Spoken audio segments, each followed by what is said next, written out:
very good evening. Hey, folks. Hope everybody is doing well. Let me know if you're able to hear me in the chat function here, just as we get everything set up. So I'm going to go ahead and start sharing my screen here. Perfect. Now, just 1 second here.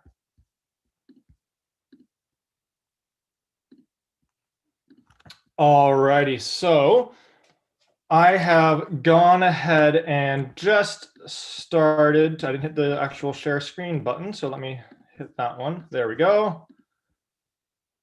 And I am going to go ahead and start sharing my screen now. So if you could let me know in the chat function that you can see the screen there saying planning the perfect vegetable garden, that would be amazing. I can see that we've got a whole bunch of folks that can hear me loud and clear, already more than 250 folks on the line here, which is amazing.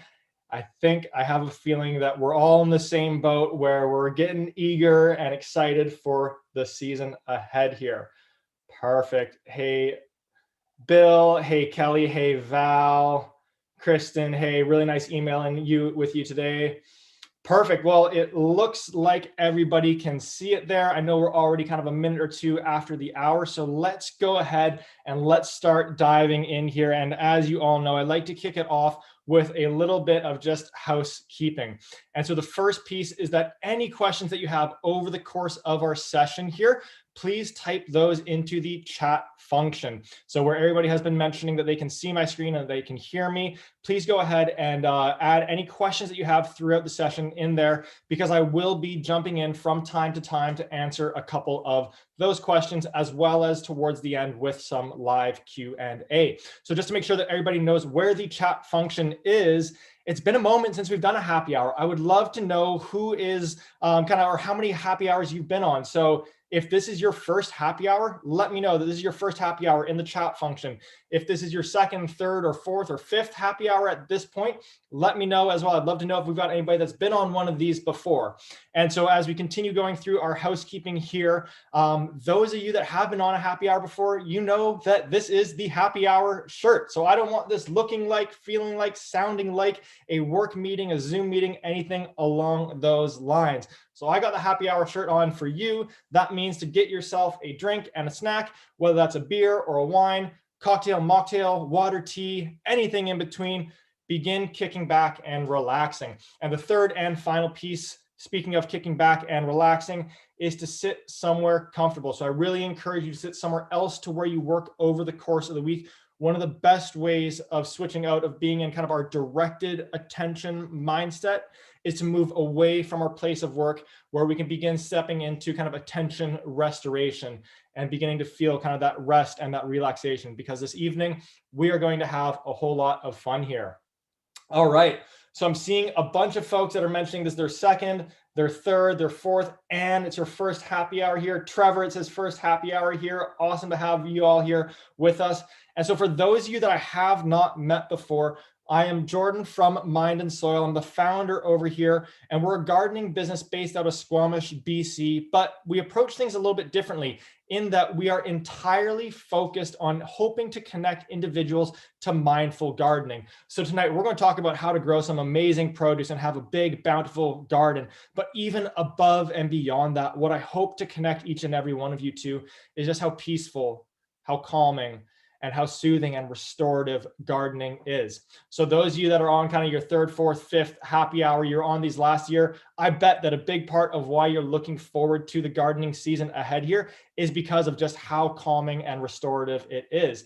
And for any of you that are on the newer side to gardening, I know that it can feel a little bit daunting, a little bit stressful, a little bit overwhelming out of the gates. I didn't go to any kind of like horticultural school or anything along those lines. I've kind of learned it all on my own. And I know that it can be a little bit overwhelming at the beginning. So a huge part of our responsibility here at Mind and Soil, I believe to be, is doing free events like this, where we can be helping you get your hands dirty this coming season and be feeling as comfortable and confident in the garden. So the one thing that I would recommend each and every one of you to do at the moment here would be to subscribe to our YouTube channel here, because we put out multiple new videos each and every week.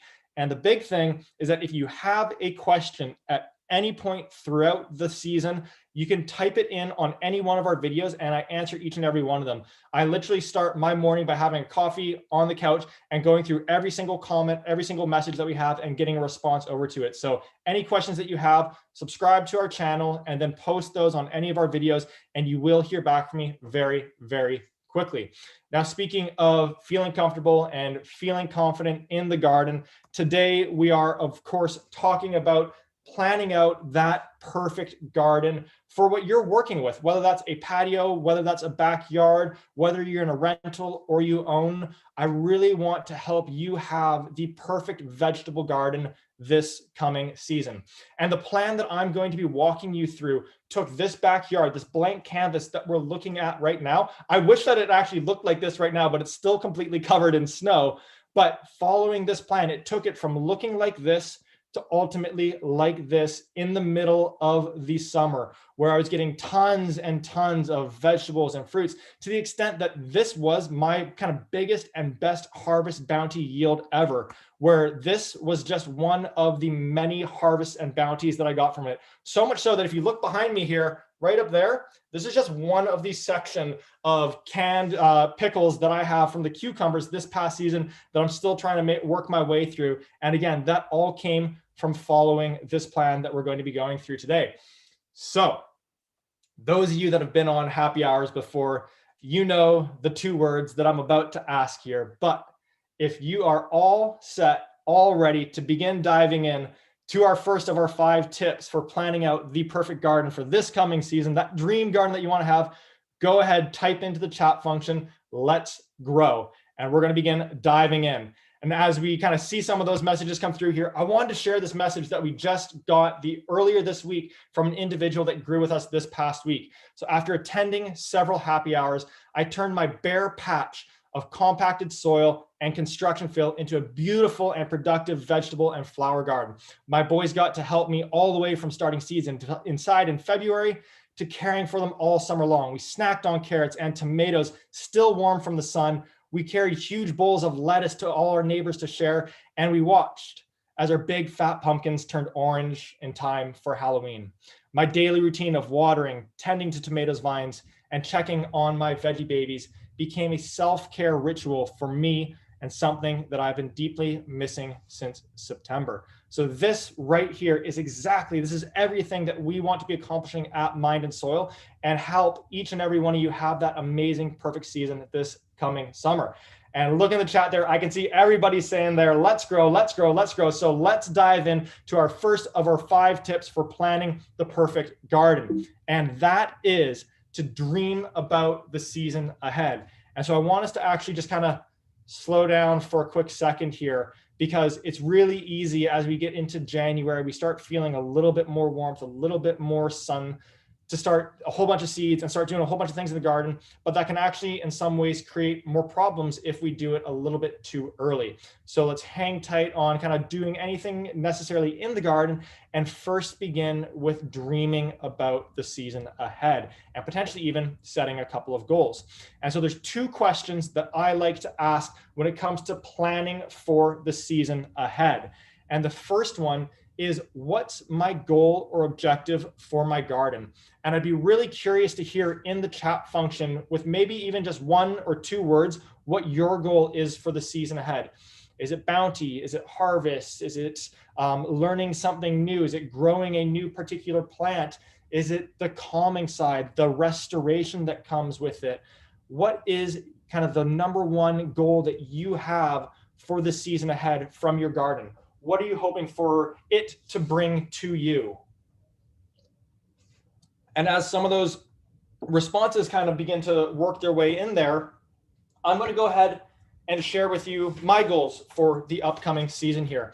And as I share these goals, what I want each and every one of you to know is that all of this is going to be in a 3-page guide that we are going to be emailing out to each and every one of you tomorrow morning. So don't feel that you need to make tons and tons of notes or draw everything out. You're going to have the exact guide that we use in your inbox tomorrow morning.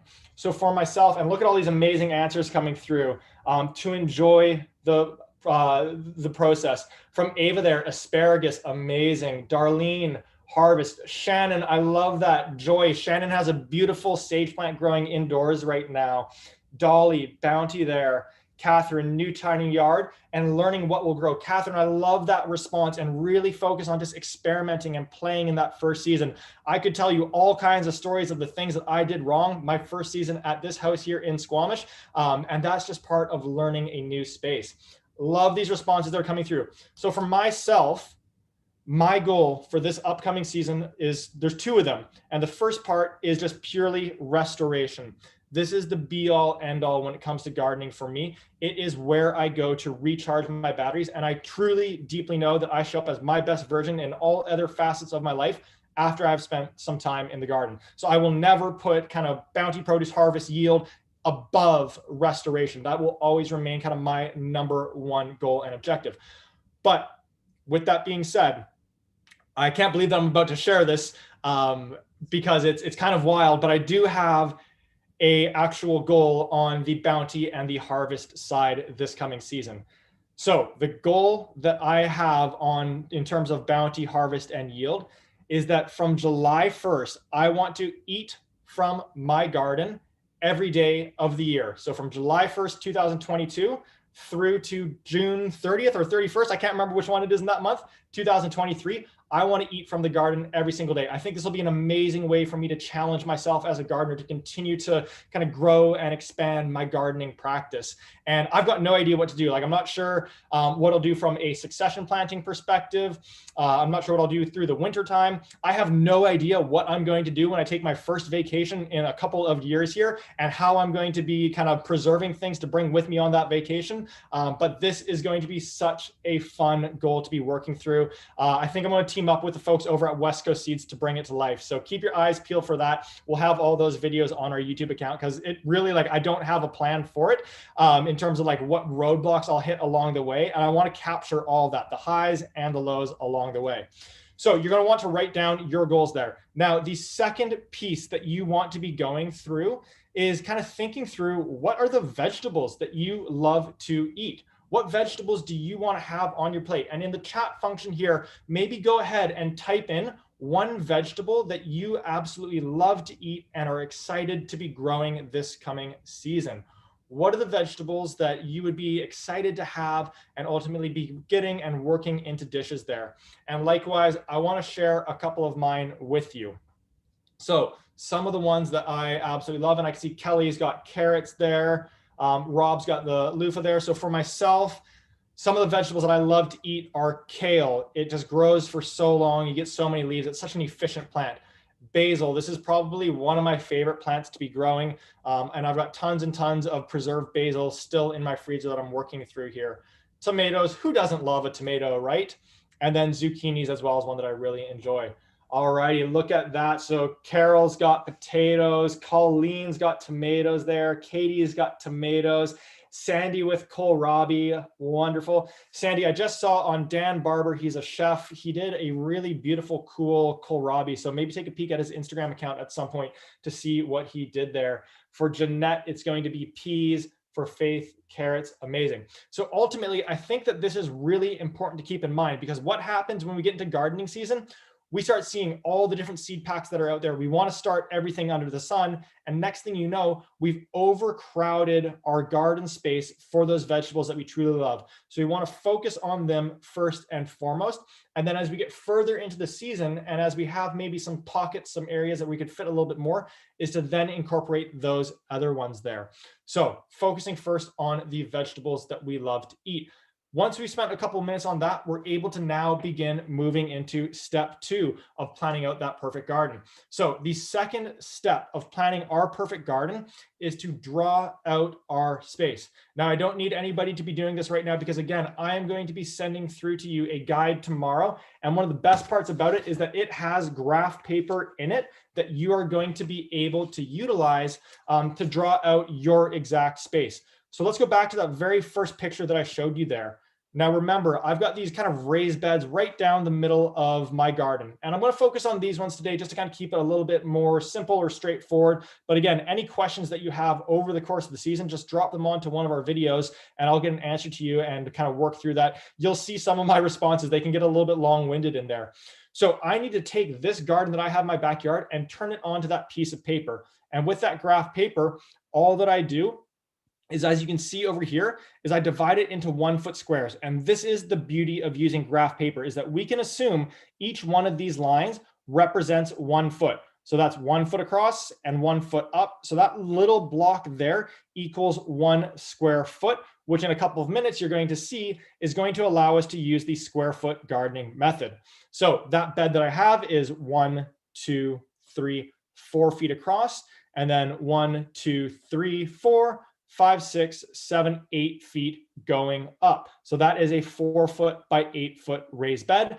And I've got the first one here, second raised bed here, third raised bed there, fourth raised bed here. Let's go back one picture. First raised bed here, second raised bed there, third raised bed there, fourth raised bed there. Perfect. I've got it down on paper. It's sized out. We're in a good place. The only other piece that you need to do to this is that you want to add sun icons to your drawing, and probably multiple of them, because there's going to be different areas that get different amount of sun throughout our garden. So what we can see here is I put a full sun icon in front of raised bed number 1. Now take a look at this. When we go to raised bed number 2, I've got full sun at the back of it, but I've only got partial sun at the front.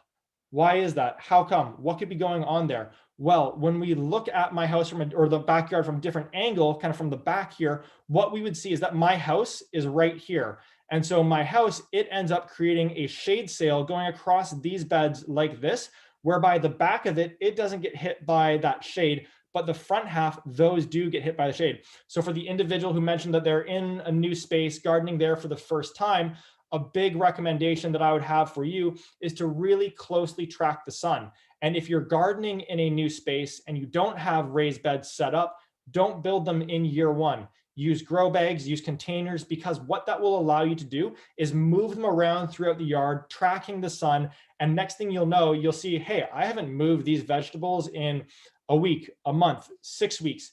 And it's then clear that, okay, this is the sunniest part of my bed. This is where I want to be making my infrastructure investments. If I did that in year 1, I would have built some stuff right here because I thought it looked cool, but it is the least sunny part of my garden. So it would have been a terrible, terrible, terrible investment. So again, be patient on that front in those first couple of seasons to really get to know and understand the sun there. And so again, I would do that for the rest of my garden, but I want to keep it a little bit more straightforward for today's session. Now, the last question that might come up on this front is, what if I have a patio? What do I do in that instance?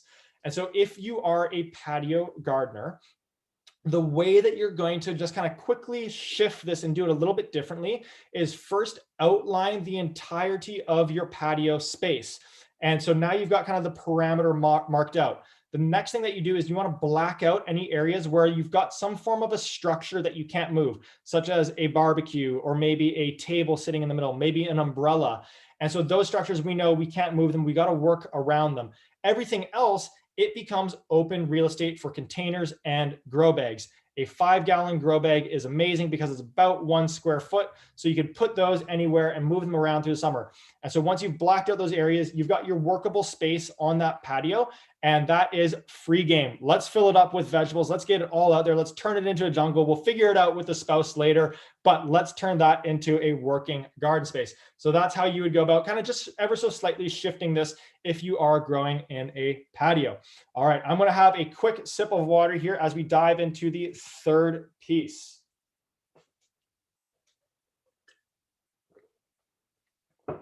All right, I can see some amazing comments coming through in the chat here. Love that. So after the third piece, we're going to pause for some questions. So in a couple of minutes, kind of start getting your questions ready, and I'm going to answer maybe 2 or 3 of those before we get into step number 4 and step number 5.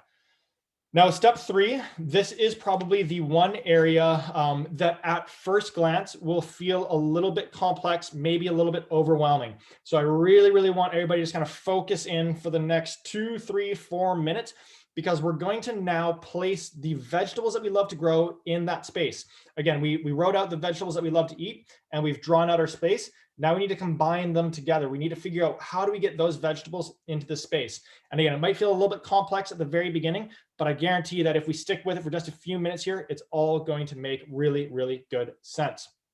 So to be doing this, let's go ahead and begin kind of going back to what are those vegetables that we love to eat. And so let's take that first one there, kale.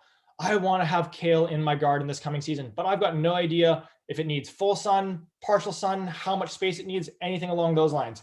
So what I have done for each and every one of you, and you're going to see this in the guide tomorrow morning, is put together a space planner. This planner, it has essentially every vegetable that you would be looking to grow, how much sun it needs, how much space it needs. So let's take that first vegetable of kale. And it looks like a whole bunch at first, but let's zoom in on kale. And what I can immediately see is that it's fine in just partial sun. And how many of those little squares of graph paper does it need? Only one square. And how many kale plants can we fit into that one square? Only one. Perfect. So what do we do next? We go back to our drawing and we pop in kale. So I can see here, this first little square, again, one line up, one line across, that's 1 square foot, kale plant 1. Right beside it, kale plant 2, kale plant 3, kale plant 4, 5, 6, 7, and 8, each of them getting 1 box. And that is what we're going to do in kind of a repetitive manner until we've gotten all those vegetables that we love into the garden space that we have. So let's dive into our next one, which was basil. And let's get that now into our garden. So we want to be growing basil. What do? We go to our space planner and we look up basil. How much sun does basil like? Basil loves full sun. It loves a really, really warm environment. How many squares do we dedicate for basil? 1 square is fine. But now, how many basil plants can we fit into that 1 square foot? 4. So hold on, what's going on there? Why can we fit 4 basil plants into 1 square, but only 1 kale plant in a square? Basil, it's a much smaller plant than a kale plant, and therefore we can plant it more densely to make the most of each of those square feet that we have in the garden. Perfect. I've got the information that I need. I now go back to my drawing and I add in basil. So here we can see basil square 1, basil square 2, basil square 3, basil square number 4. Keep in mind though, and we're going to come back to this in step number 4, that each one of these squares, it actually represents 4 basil plants. So that's actually 4 basil plants, 8 basil plants, 12, and 16. So we've now got basil in there. And we're going to do the next 2, which is tomatoes and zucchinis. But again, after step 3, I'm going to pause for a moment to answer a couple of questions. And I would love to get a little bit of feedback at this point as well. If this space planner and setting the goals and drawing out your space, if this has been valuable, useful, if you've gotten anything of use from this so far, please give me a little bit of feedback. Let me know in the chat function how this is all going and fire your questions into there as well. Alrighty. So that third vegetable that we love to have, that we want to have in our garden, which one was it? I saw it come up a whole bunch in the chat. That is tomatoes. What do? We go to our space planner and we look up tomatoes. Now, as we see, I've moved from on the small plant side to the large plants side. So tomatoes, it loves full sun. How many squares are required for tomatoes? It's up to 2. So now we're not just going off of 1 square foot, we're going off of 2 square feet for a tomato plant. And how many tomato plants are we going to fit into that 2 squares? Only 1. Perfect. Got the information that I need. I go back to my drawing and let's add in tomatoes. Now take a look here and see what I did. I added a little dotted line where it's going 1 line up, 2 lines across to make sure that it's nice and clear and denoted that that is 2 square feet for the tomato plant. And then I popped in tomato plant 1. And then I went up, tomato plant 2, tomato plant 3. And what you can see here is that I've also staggered them. So I didn't do 1 line of tomato plants here and another one here. I've staggered all of these. The reason why I have staggered those tomato plants is because it's providing a little bit of space in between them, which is going to do 2 things. It's going to allow for more airflow, which is going to kind of decrease the likelihood of disease setting in on those plants when we get into the hot, humid days of summer.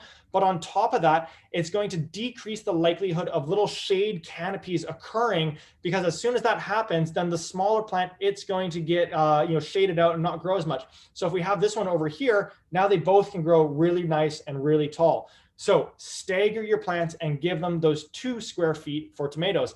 They're into the beds. That brings us to our last vegetable that we need to get into the garden. That is our big boys, zucchinis. So what do? You know the trick at this point. You go to the space planner, you find zucchini. It's on the large plant side. We've got the full sun icon there. Perfect, good to know. And then we go see how many squares are required for zucchinis. Now we're up to 4 squares. And you're not going to believe it when you put it into the ground, when you transplant that zucchini plant. But I've seen Kristen in the chat here. Kristen, I know, has grown some zucchinis. She will attest to how much space these end up taking up. And so you're going to give them 4 square feet. And then how many zucchinis are we going to fit into that bigger square of 4? Only 1. Perfect. So what we do, we go back to our drawing and we now make another dotted line here. And as you can see, that's 1, 2, 3, 4 squares in there. And we pop a Z or a Z in there. And that is our 1 zucchini plant and our 2nd zucchini plant.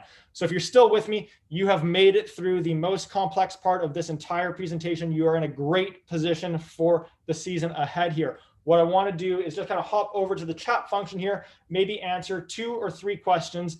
And after I answer a couple of questions, we're going to go into step 4 and step 5. And then we're going to wrap up by giving giving something to everybody at the very end, which I'm super excited about. So got a little special something for everybody towards the end here as well. Okay, so I saw a question there. How do I plot basil between and around tomatoes? So this is a concept called companion planting. So there are some plants that grow really well alongside other plants. But on top of that, when a tomato plant grows vertically, that basil can sit kind of beneath and below it. So for the individual that asked that question, you could either plant it very, very close. Like if you had, say, a 5-gallon grow bag, you could put the tomato in plus 3 basil plants at the kind of base beneath it. And you're just going to want to make sure that you really prune that tomato plant so that the sun can still get down to the basil plants there. Okay, let's see what we got here. Question, do you need to trellis the zucchini? I do not trellis my zucchinis. That's a great, great, great question though. So I do put, say, my cucumbers onto a trellis and I put my squashes onto a trellis, but the zucchinis, I just kind of let them, fall out the backside of that garden bed there. So I don't have them running up anything. And then when it comes to cucumbers, my favorite method to be trellising them is to basically take 2 pieces of wood and turn it into an A, and then take another 2 pieces of wood over here and turn it into an A, and then run beams from one side to the next. So it's kind of able to go back and forth. And then I plant about 6 of them at the bottom. And that allows the cucumber to run kind of back and forth and all throughout. It turns into a little bit of a cucumber jungle. I probably had maybe 150 to 200 cucumbers that came off the plants last year using that trellising method. I'm going to have a video on that coming out as we get a little bit closer to season as well there. All right. Really good question here from Jack. Same bed, different plants, and different watering needs. How do you go about irrigating? So this is you could get more scientific on it if you wanted, or you could do it just from more of like an observing manner. One option would be you could like literally put a piece of wood down the middle to separate those if you wanted to have it very, very, very controlled. The other piece I would say is going more down that observation path. So if I had, say, like my zucchinis on one side of the bed, and I know that they're going to be bigger drinkers than, say, rosemary on the other side of the bed, then as I'm going about my watering, I would just kind of spend a little bit more time there. Now, if I was setting that up into an irrigation system, I would go about it a couple of ways. I would either turn the nozzle so that it's more open where the zucchini is and more closed where the plant requiring less water is. So it's more of like a drip that's coming through, or I would move it away a little bit. The last and kind of final way that you could go about that is that if you have, like what I have in my backyard is a 4-way splitter coming off of the hose, and you could set up multiple zones and run kind of connecting feeding tubing to one part of the bed from one zone. That's going to be your kind of like heavy watering zone, and then have another connector tube into the other part of the zone, which is more of like your low water zone. So that's getting a little bit more kind of complex on the irrigation side. But hopefully between those three, from hand watering just a little bit more to having different zones set up, would be an option. Okay. All right, question in there. Can you use the same concept with 5-gallon buckets? Absolutely. So a grow bag or a container or a raised bed, these are all just structures to be keeping soil in a particular area. If you go down the path of, say, using a 5-gallon bucket, just make sure that you've drilled some holes in it so that the water can still move out and it's not all just going to be sitting in there. So amazing questions that have been coming through here. I'm going to get to more of these as we get into the Q&A towards the end of our session here. But just out of interest of time, I want to get to number 4 and I want to get to number 5 and I want to get to that special thing that I have for each and every one of you at the end of our session here. So if you have more questions that I haven't gotten to, because I know that there's a lot in there, hang tight till the end because I'll spend a couple of minutes for sure getting to some more of them. All righty. So let's dive into our 4th step. And just to kind of recap, so we've got vegetables that we love to eat, and we've got garden space. And now we have put the two of them together. So we've got the vegetables that we love into the garden. Now we need to kind of start figuring out, like, okay, if I want to have that many plants in my garden, how many seeds do I need to be starting? And this is where we need to kind of work backwards a little bit here. And I'm going to be lending a hand on this. So how do we determine how many seeds we're going to be starting? Well, first we need to count up how many plants are going to be in that garden. So again, we go back to the plants that we absolutely love and we start with kale. Now what you can see here is how many squares did I draw for that plant? We go and we look up kale. 1, 2, 3, 4, 5, 6, 7, 8 plants. Perfect. I've got my 8 kale plants. I add that into this section of our guide. Now, how many kale plants can I be fitting into that square that we've drawn? Once again, that's in the space planner that you've got. As you can see, number of plants per square, 1. So we add that. 8 multiplied by 1 means that we're going to have 8 kale plants. Super straightforward. We now go to basil. How many squares did we draw? 1, 2, 3, 4. We add that in. And how many plants per square? 4. So we add that in. 4 by 4 is 16. We do the same thing with our tomatoes. There's 6 plants there. Over to the space planner. And how many squares are there? Or how many plants per square? 1. 6 multiplied by 1 is 6. And then we'll go quickly through the last one, zucchini, 2 plants, over to the space planner. One of them is fitting into each one of those large squares, which means that we have 2 zucchini plants. All right, so we now have the kind of list and the number of plants that we want to have in the garden. But how many seeds do we start? So my recommendation for how many seeds to be starting per plant that you want to end up with in the garden is 5 seeds. So if you want to be ending up with, say, 2 zucchini plants in the garden, do you start only 2 seeds? No, because something could go wrong. Some of them just are not going to germinate. Other ones might have a little bit of a tough start. And we want to have a little bit of like a pick of the litter and be able to pick the absolute best one. So by starting 5 seeds instead of just 1 or 2, that's going to give us the best likelihood of having the plants started for all that we are hoping to have in the garden and able to choose the biggest, the best, the strongest ones to put into the garden. So all that I do is I go now 8 multiplied by 5, 16 multiplied by 5 seeds, 6 tomato plants multiplied by 5 tomato seeds per plant, and then 2 zucchinis multiplied by 5. Perfect. So that ends up with 40 kale seeds that we're going to be starting, 80 basil seeds that we would be starting, 30 tomato seeds that we'd be starting, and 10 zucchinis that we would be starting. So just like that, we now have the exact kind of list of all the seeds that we need to be starting in order to put together that dream garden this coming season. And this is kind of one of the things that I love so much about this guide is that within kind of 30, 40 minutes, we've already got like a really, really good feel for what we need to be purchasing in terms of seeds, and then kind of how many of them we're going to need for each of them. It really only leaves one last final piece and question, which is, when do I start those seeds? And so our 5th and final step for this evening is to determine the month that we want to be starting these seeds in, so that when the outdoor temperatures are getting warm enough, those plant babies are thriving and chomping at the bits to move into their forever home in that garden bed, in that container, in that grow bag that you might have in your backyard or your patio, and then to take off as we go into the summer time there.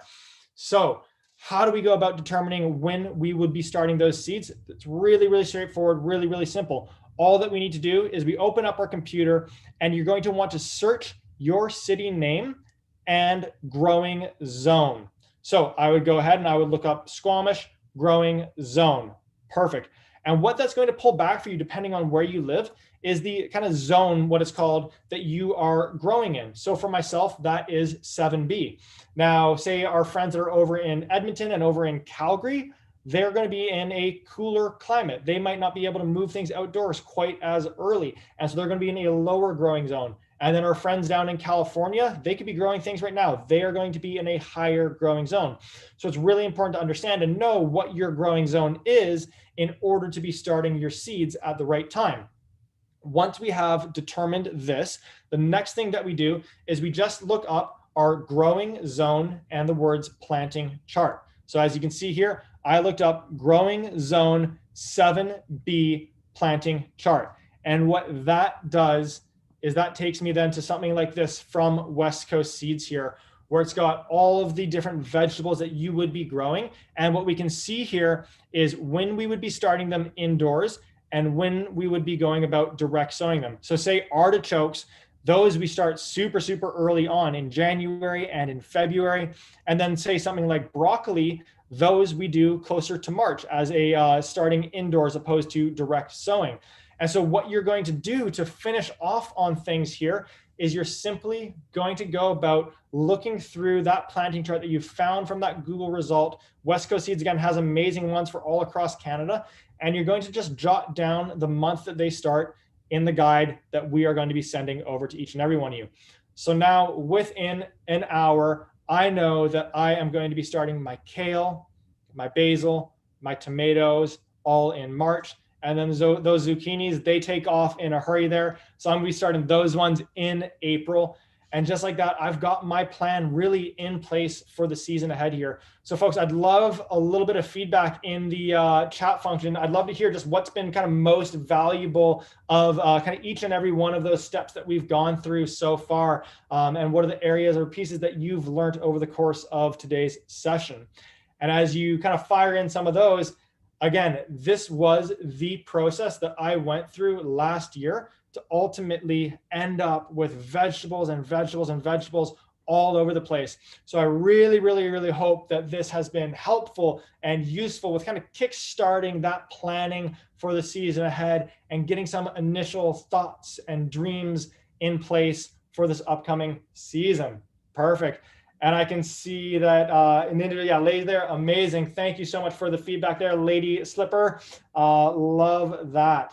Now, the last piece that I want to do, we're going to open it up to questions and answers in just a couple of moments here. But the last piece that you would kind of maybe be wondering or thinking through at this point in time is, what do I do next? All right. So like, I now have a feel for what seeds I want to have in the garden. What do I go about doing at this point in time here?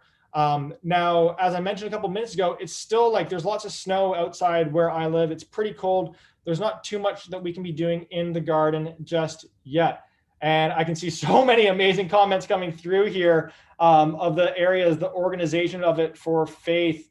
Adrian, learning not how to overcrowd. Amazing. I'm so happy to see all these, just comments from folks about how useful this has been. I really, really appreciate that.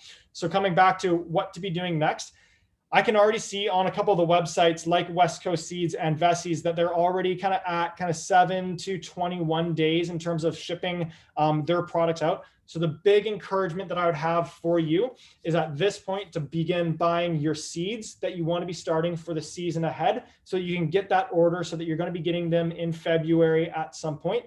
And then also to be buying your seedling mix. So on that front, at Mind and Soil, we have our worm casting seedling mix.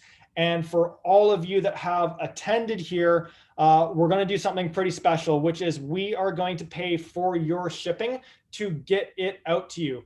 So any orders that come through that you place between now and the end of day on Sunday, regardless of where you are across Canada, for the 3-bag orders on our seedling mix, we are going to pay for that shipping. And that's usually anywhere from like $20 to $30, depending on where we're shipping it across Canada, because that seedling mix is fairly heavy. And I know that Shannon has been using some on her sage plant, which has absolutely been taking off.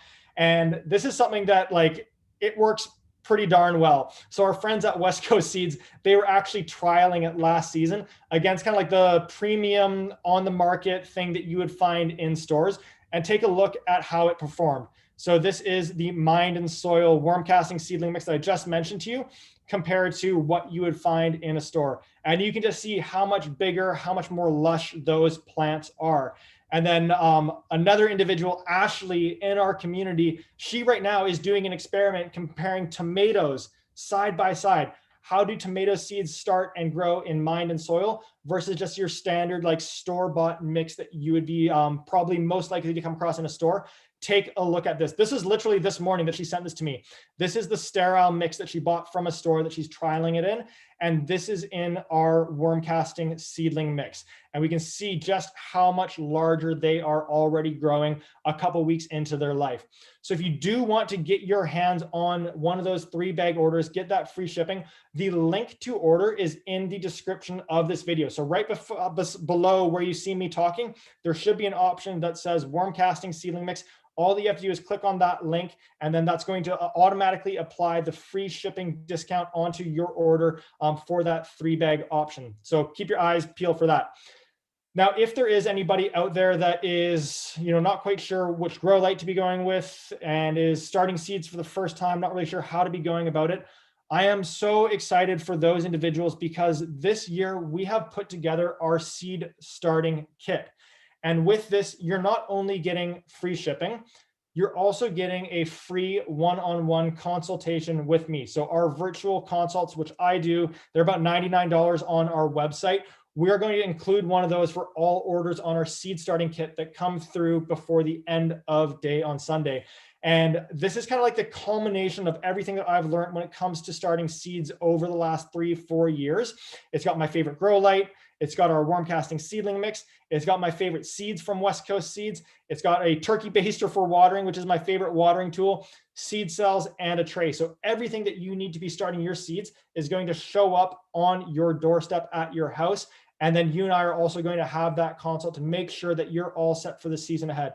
And above and beyond that, I really want to be doing that consult to be helping you connect with just kind of how calming, how soothing, and how restorative gardening is. So that's the piece that I'm going to help you grow vegetables. But even more than that, I want this to be a kind of mindfulness practice that you build out on your end. So the link for that is also in the description of this video, and we're going to include that in the follow-up emails that we send out here.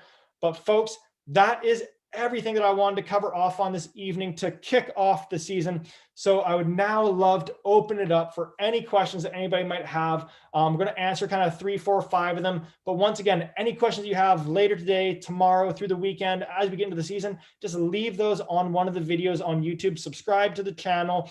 We put out those new videos, and I answer each and every one of those questions. So anything that we don't get to this evening, I will get you a response to if it is on one of those videos. Perfect. Perfect. So Stacy asked a question here. I'll be in Squamish for work tomorrow. I can pick up the seedling mix directly from you. Stacy, if you put in your order this evening, we will have that available for you tomorrow. We're just starting up our packaging. So I could get you one of the first bags there, and then everything else we're shipping out on February 14th. So if you go ahead and put that order in and you're able to grab that, that is all good.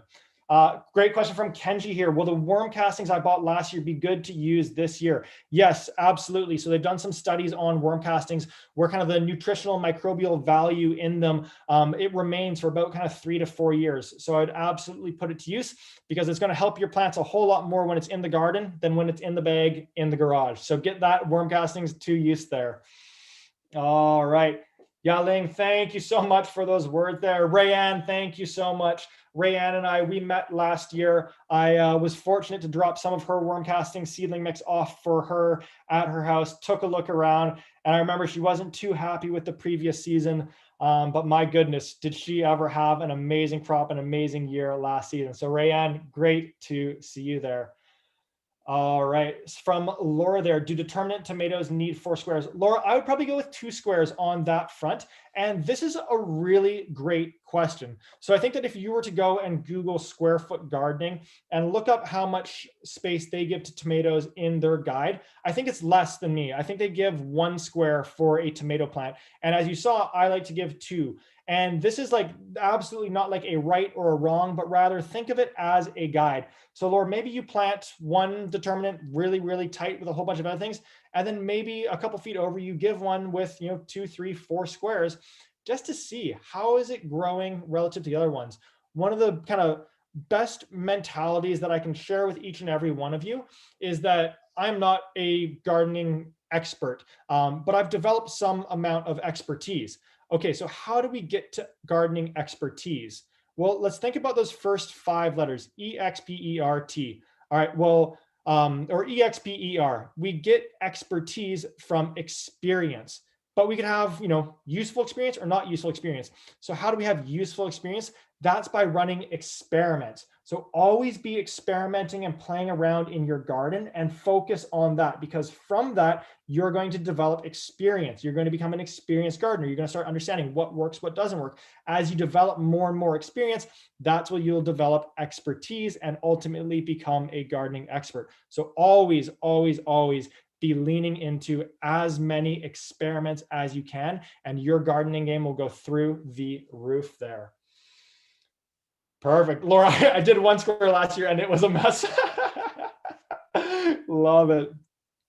All right. Let's see if there's any other questions here. I might grab 1 or 2 more questions and then we'll begin to wrap up here. So great question from Steve. Steve asked, I would love to get more information on timing for soil amendments and fertilizers.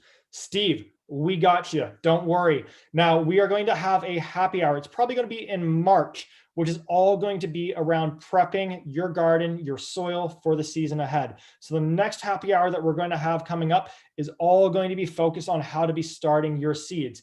And then the seeds, they're going to be hanging out inside, growing, getting big, getting strong, but it's going to be too cold for them to go outside. It's in that window where before we have really moved any of our plants into the garden beds that I like to be doing all of that prep work on the gardens. So hang tight on that front, Steve. We're going to get to it in March, and you don't need to be doing too much before then. All right. Question from Catherine there. How long does it take to get once shipped? It takes anywhere from about 2 to 7 business days, depending on where it is across Canada. So you'll have yours very likely by February 21st, which is my birthday. We should almost set that as a little bit of goal that all orders are in people's hands by the time that I have my birthday on February 21st. Amazing. Well, I think that we've gotten to most of the questions here, folks. Thank you all so much for the participation here. I'm so excited for the season ahead and to be kind of diving into both the garden, but also just spending so much time with each and every one of you on these videos here. So again, if I haven't gotten to any one of your questions, please do type those into any of the videos and I will get responses to each and every one of them. And if you have any questions, need any help placing your orders, I'm available on our online chat all through the evening and all through the weekend here as well. So folks, that's everything. Thank you all so much for the time here. I'm going to begin kind of closing things down here, but thanks once again. And I can't wait to catch all of you on the very next happy hour. See you all soon.